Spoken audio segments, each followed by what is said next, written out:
11ویں صدی عیسوی میں دریائے نیل میں ہر سال طغیانی کے سبب سیلاب آ جاتا تھا اور اس پانی کے بے ہنگم اژدہا کے سامنے انسان کی حیثیت بہت کم تر تھی جو اپنے ساتھ سب بہا لے جاتا۔ یہ دریا وادی کے لیے واحد ذریعہ آبپاشی تھا، مگر یہ قربانی مانگتا تھا انسانی جان کی۔ آخر تنگ آ کر بادشاہ وقت نے منادی کروا دی کہ جو بھی اس مصیبت کا حل ڈھونڈے گا اسے بلند مرتبہ اور انعام دیا جائے گا۔ اپنی قسمت بنانے نہ جانے کئی لوگ آئے مگر کچھ نہ بن سکا۔ ہزاروں کوس دور ایک گاؤں میں جوان رہتا تھا جسے ریاضی میں منقع حاصل تھا۔ جب یہ خبر اڑتے اڑتے اس تک پہنچی تو اس نے لکھ بھیجا کہ اس کے پاس اس مسئلے کا حل ہے۔ بادشاہ کو جب علم ہوا تو اسے فوراً طلب کر لیا۔ یہ زیادہ راہ لے کر مصر کو روانہ ہوا۔ میلوں چلنے کے بعد جب یہ نیل کے کنارے پہنچا تو ان کے حواس خطا ہو گئے۔ نیل کو وہ ایک چھوٹا دریا سمجھتا تھا جبکہ سامنے تو ایک بہت بلند ٹھاٹھیں مارتا پانی کا غضبناک ریلا تھا۔ اسے معلوم ہو گیا کہ اس پر بند بنانا ناممکن ہے اور عافیت اس میں سمجھی کہ بھاگا جائے۔ بادشاہ کو یہ خبر ملی تو پیادے دوڑا دیے۔ بادشاہ کے حضور جب پیش ہوا تو بادشاہ نے غضبناک ہو کر ہر حالت میں یہ بند تعمیر کرنے کا حکم دیا۔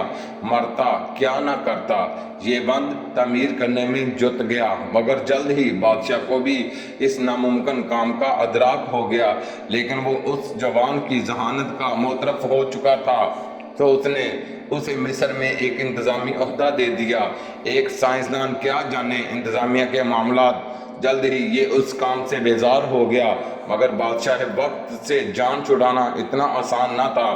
آخر انہوں نے پاگل پن کا ڈرامہ کرنا شروع کر دیا جس سے بادشاہ کو یقین ہو گیا کہ یہ آدمی کسی کام کا نہیں رہا، مگر باوجود اس کے انہیں عہدے سے سبکدوش کر کے قید کر دیا گیا۔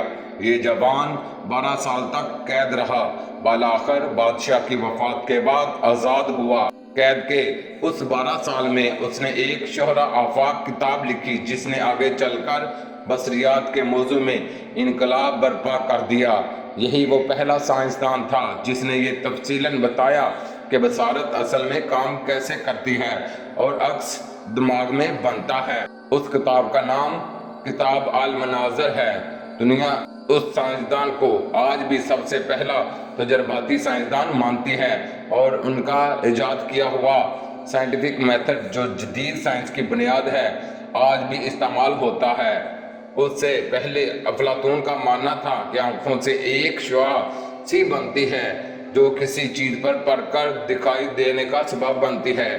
ایک اور سائنسدان یوکلید بھی کم و بیش یہی سمجھتا تھا۔ ارسطو کے مطابق کسی چیز سے شعاع نکلتی ہے اور آنکھ پر پڑتے ہی دکھائی دینے کا سبب بنتی ہے۔ ایک سائنسدان ابن سہل نے سب سے پہلے ریفلیکشن کو دریافت کیا، مگر صحیح معنوں میں بصارت کیسے کام کرتی ہے اس کا بلا شبہ سہرا اسی قیدی اور عظیم سائنسدان کو جاتا ہے۔